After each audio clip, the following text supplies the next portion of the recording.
Hello everybody, it's your friend Dan here, and welcome to another tuition video, where in this video we'll be covering everything you need to know about the periodic table for GCSE Chemistry. Now jumping straight in, we're going to start off with the history of the periodic table. Now scientists needed a way to organise and arrange the elements in a meaningful way, and one of the earliest attempts to do this was by John Newlands, who noticed that if the elements were ordered by atomic weight, which we will cover later, every eighth element had similar properties.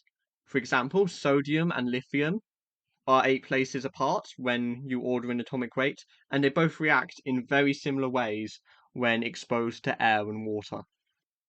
Then came along a Russian scientist called Dmitry Mendeleev, who produced one of the first periodic tables in the 19th century. And the modern periodic table is based closely on the ideas he used. And the main features of his periodic table were that the elements were arranged in order of increasing atomic mass, with the horizontal rows being called periods and the vertical columns being called groups, and elements that are in a group have similar characteristics. And one very important thing he did is he realized that there were certain elements that had not been discovered, and he was able to work out the characteristics of those elements and leave gaps in the periodic table where those elements could be put in later on.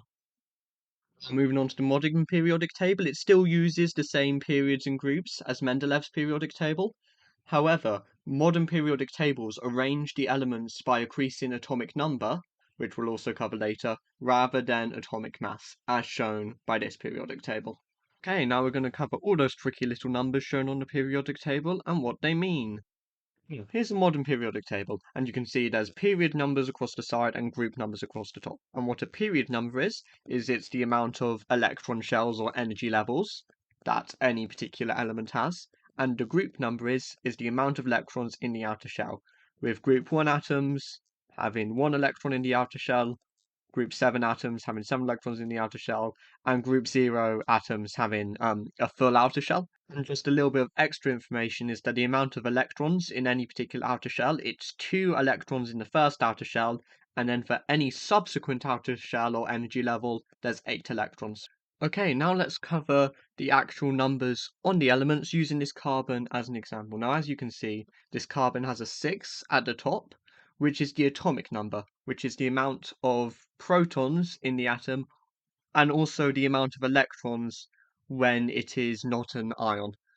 And there's also the bottom number, which is the atomic weight, which is the sum of both the neutrons and the protons in the atom.